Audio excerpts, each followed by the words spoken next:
Bonjour chers élèves, aujourd'hui on va faire le chapitre 3, les sortes de montage. La première partie c'est le montage électrique en série. Donc on va commencer cette partie par l'activité expérimentale suivante. Donc on réalise le circuit 1 qui contient une pile et une lampe et deux fils de connexion. Puis on ajoute une deuxième lampe à la suite de la lampe L1 et on obtient le circuit 2. Et à la fin, on divise ou bien on enlève la lampe L1 ou bien L2, c'est la même chose. Et on obtient le circuit 3. Cette activité contient plusieurs questions. Donc pour chaque question, vous devez faire pause à la vidéo et essayer de répondre. Donc on commence. La première question, c'est comment brillent les lampes ou bien les lampes du circuit 2, voilà, par rapport à la lampe du circuit 1. Donc on observe que la brillance des lampes du circuit 2 est moins que la brillance du circuit 1. Donc on écrit les lampes du circuit 2 brillent moins que la lampe du circuit 1. Deuxième question. Que se passe-t-il quand on divise une des deux lampes? Donc on observe que lorsqu'on a divisé la lampe L1, que la lampe L2 ne brille pas ou bien s'éteint. Donc on écrit, si on divise l'une des deux lampes, ça veut dire que ce soit L1 ou bien L2, l'autre s'éteint, ne fonctionne pas. La question 3. Comment sont reliés les éléments du circuit 2? Donc, on observe que les éléments du circuit 2, ça veut dire la pile, la lampe L1 et la lampe L2, sont reliés les uns à la suite des autres. Et on dit qu'ils sont branchés en série. Donc, les éléments du circuit 2 sont reliés les uns à la suite des autres. On dit qu'ils sont branchés en série. La quatrième question. Quel inconvénient présente ce type de montage? Donc, on a vu que lorsqu'on a dévissé une lampe, ou bien la lampe est grillée, ça veut dire ne fonctionne pas, l'autre s'éteint. Donc c'est ça l'inconvénient de ce montage, ça veut dire le montage en série. Donc, si l'une des lampes est grillée ou bien dévissée, l'autre s'éteint. Puis, que se passe-t-il si on permute les deux lampes dans le circuit 2? Permuter, ça veut dire changer la position. Si on change la position des deux lampes, la brillance reste la même. Donc, rien ne change. Et on écrit rien ne change. Question 6. Schématiser les circuits 1 et 2. Donc, on commence par le circuit 1. Ce circuit contient une pile, une lampe et deux fils de connexion. Donc, on va tracer ou bien dessiner le symbole normalisé de la pile et le symbole normalisé de la lampe et aussi pour les fils de connexion. Donc, on remarque que la borne positive du générateur, elle est reliée à la première borne de la lampe par un fil de connexion. Donc, voilà le premier fil de connexion. Et la deuxième borne de la lampe est reliée à la borne négative du générateur par le deuxième fil de connexion. Donc voilà le deuxième fil de connexion. Pour le circuit 2, il contient une pile, 2 lampes et 3 fils de connexion. Donc la même chose, il faut dessiner les symboles normalisés de chaque élément. On remarque que la borne positive du générateur est liée à la borne, ou bien la première borne de la lampe L1 par un seul ou bien par un fil de connexion. Donc voilà le premier fil de connexion. Le deuxième fil relie la deuxième borne de L1 à la première borne de L2. Et voilà le fil de connexion, le deuxième. Et le troisième relie la deuxième borne de L2 à la borne négative du générateur. Donc c'est celui-là. Et puis, la dernière question, c'est combien de boucles contient chaque circuit? Il faut d'abord connaître c'est quoi la boucle. Tout simplement, la boucle, c'est le chemin ou bien le trajet entre la borne positive et la borne négative de la pile ou bien du générateur. Pour le circuit 1, il existe combien de chemins ou bien de trajets entre la borne positive et la borne négative. Donc on remarque qu'on a un seul chemin, c'est celui-là. Un seul chemin, ça veut dire une seule boucle. Pour le deuxième circuit, il existe combien de chemins entre la borne positive et la borne négative de la pile? Voilà, il existe aussi un seul chemin. Ça veut dire une seule boucle. Donc, les deux circuits contiennent une seule boucle. Et on écrit, chaque circuit contient une seule boucle. On passe maintenant au bilan de la première partie.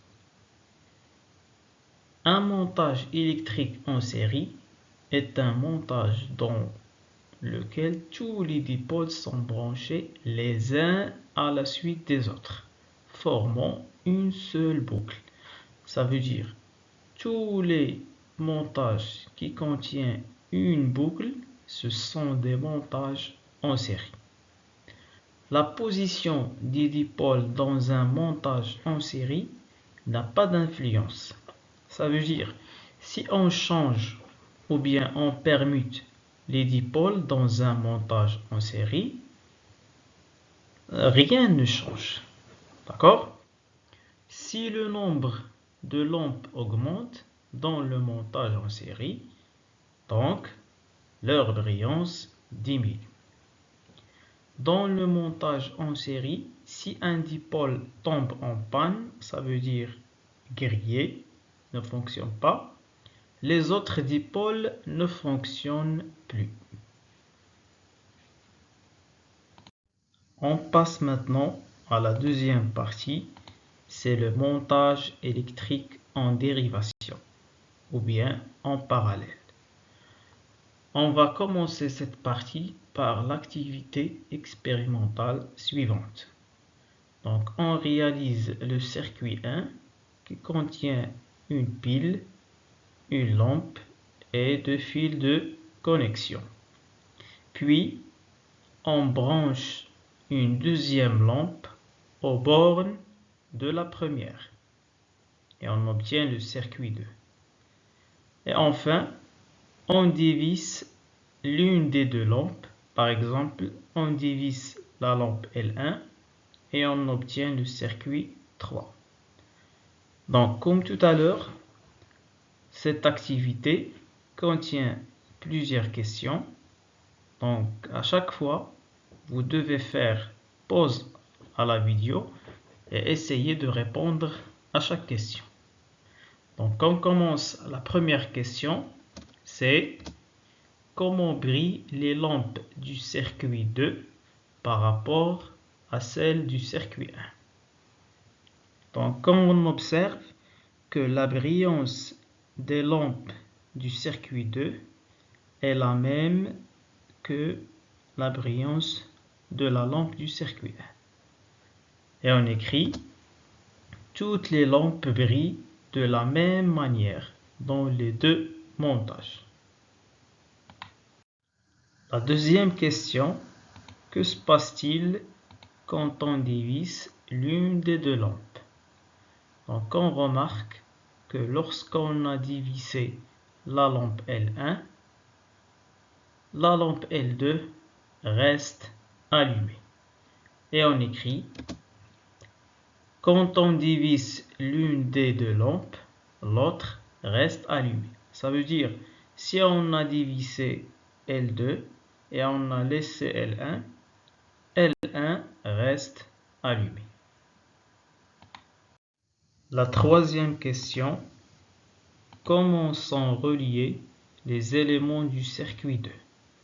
Donc, on observe que les éléments du circuit 2 sont reliés en dérivation, ou bien on dit en parallèle. Ça veut dire ce n'est pas les uns à la suite des autres. Donc, ils sont reliés en dérivation, ou bien on dit en parallèle. La quatrième question, c'est: quels sont les avantages de ce montage par rapport au montage en série? Au moins deux avantages. Donc le premier avantage, c'est que même si on augmente le nombre de lampes en dérivation, la brillance reste la même. Par contre, dans le montage en série, si on augmente le nombre de lampes, la brillance diminue. Donc, le premier avantage, c'est les lampes brillent normalement, quel que soit le nombre de lampes montées en dérivation. Le deuxième avantage, c'est que dans le montage en dérivation, si on divise une lampe, les autres, ou bien l'autre, restent allumés. Par contre, dans le montage en série, si on divise l'une des lampes, les autres ne fonctionnent pas, ou bien ne brillent pas. Et on écrit le deuxième avantage: si on divise l'une des lampes, les autres continuent à briller normalement. Ça, c'est pour le montage en dérivation. La question suivante, c'est: que se passe-t-il si on permute les deux lampes dans le circuit 2? Donc, si on change la position des deux lampes, la brillance reste la même. Ça veut dire rien ne change. On passe à la question 6, schématiser les deux circuits. Donc, on a déjà schématisé le premier circuit. Donc, c'est exactement la même chose pour l'activité 1 concernant le montage en série. Donc, voilà le premier circuit. Pour le deuxième circuit, donc on va tracer le symbole normalisé pour la lampe, les deux lampes et la pile. Et puis, on va utiliser les fils de connexion. Donc, regardez bien. Le premier fil de connexion, il relie la borne positive de la pile à la première borne de L1. Donc, voilà le premier fil de connexion. Le deuxième relie la première borne de L1 avec la première borne de L2. Donc, voilà le deuxième fil de connexion. Le troisième relie la deuxième borne de L2 à la deuxième borne de L1. Donc, voilà le troisième fil de connexion. Et le dernier fil de connexion relie la deuxième borne de L1 à la borne négative de la pile. Donc c'est celui-là. Et on réalise le schéma du circuit 2. La dernière question, c'est combien de boucles contient chaque circuit. Donc, on a vu que le circuit 1 contient un seul chemin entre la borne positive et la borne négative de la pile. Ça veut dire une seule boucle. Pour le circuit 2, il existe deux chemins entre la borne positive et la borne négative. Donc voilà le premier chemin, ça veut dire la première boucle, et voilà le deuxième chemin, c'est la deuxième boucle. Donc le circuit 1 contient une seule boucle et le deuxième circuit contient deux boucles. On passe maintenant au bilan de la deuxième partie.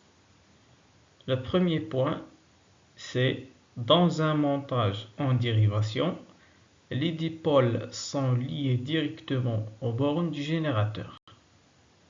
Chaque dipôle a sa propre boucle, c'est-à-dire que le montage en dérivation contient plusieurs boucles, au moins deux boucles. Le deuxième point, si le nombre de lampes augmente dans le montage en dérivation, leur brillance reste la même.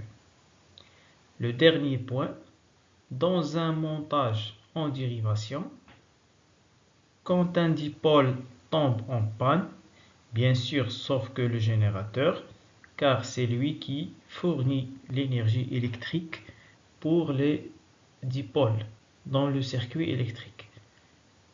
Les autres dipôles continuent de fonctionner normalement.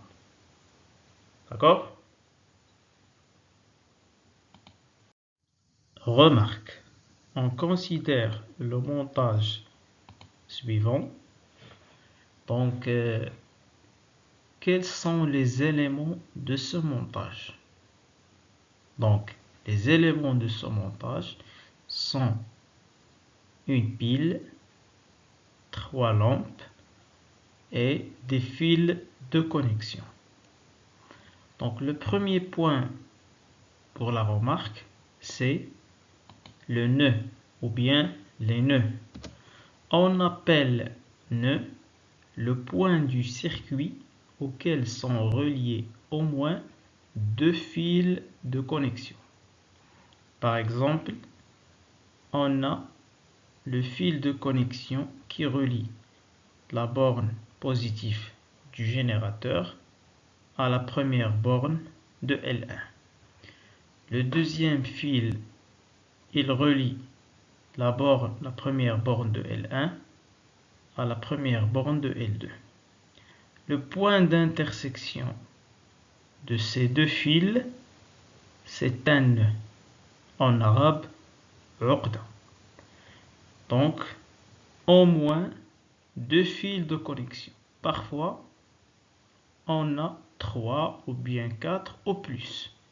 Donc, je répète, c'est le point du circuit auquel sont reliés au moins deux fils de connexion. Donc, combien de nœuds contient ce circuit? Il contient 4 nœuds. N1, N2, N3 et N4. Question: est-ce que ce point est un nœud? Non. Pourquoi? Car ça c'est un fil de connexion, c'est pas deux fils de connexion. Donc c'est la même chose pour ce point, c'est pas un nœud, et celui-là et celui-là. D'accord? Donc, exemple, N1 et N2 et N3 et N4 sont des nœuds pour ce circuit. Le deuxième point pour la remarque, c'est la branche. On appelle branche une portion, juz', du circuit délimité, محدود أو محصور, par deux nœuds consécutifs, متتابعة أو متتالية, et contient forcément un dipôle.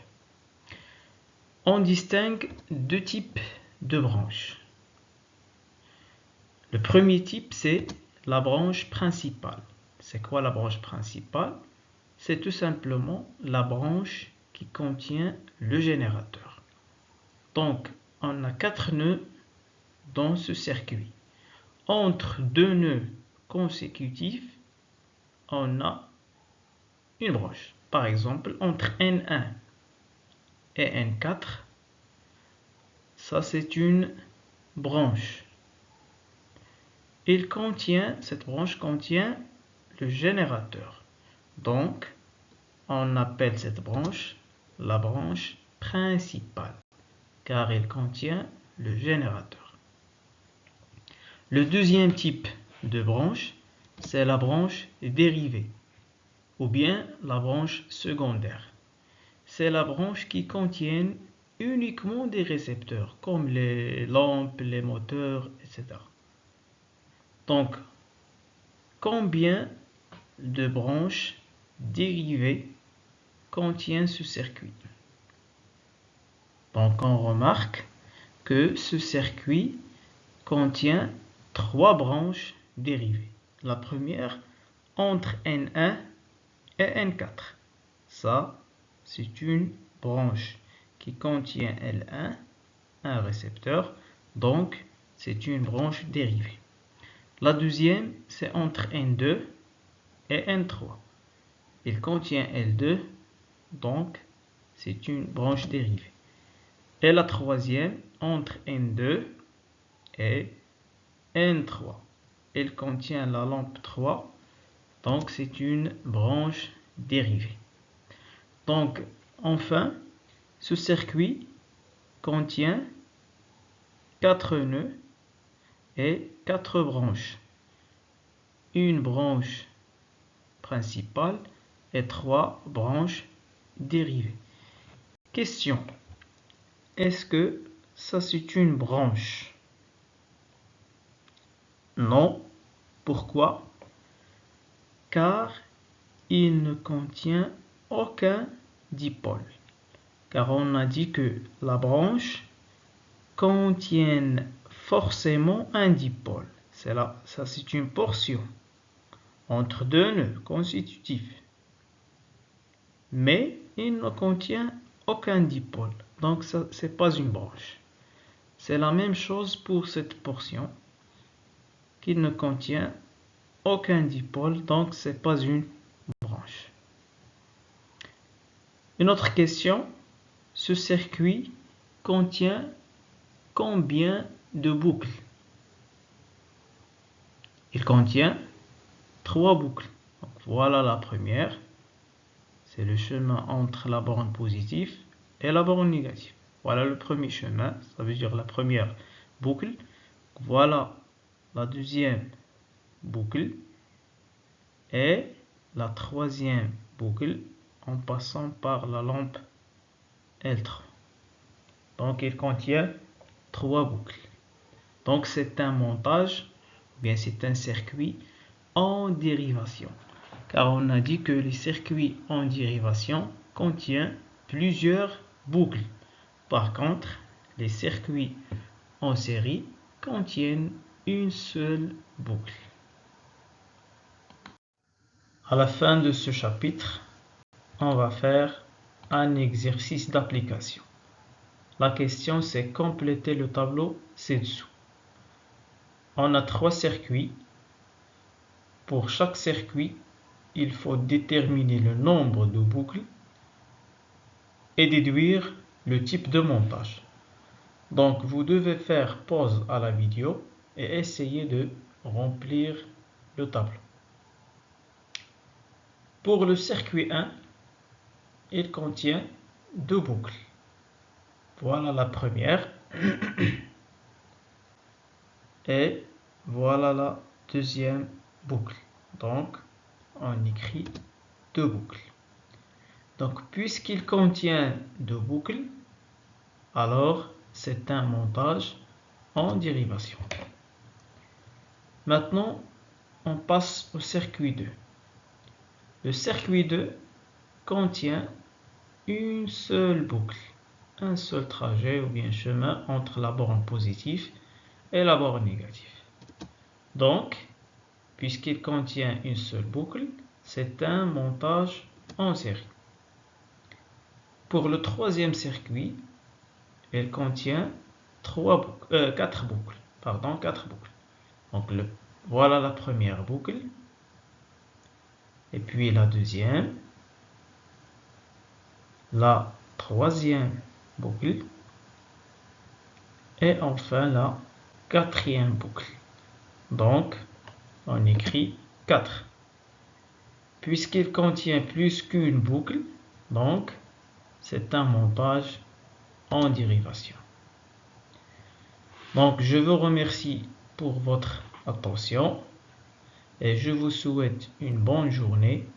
Wassalamu alaikum wa rahmatullahi wa barakatuh.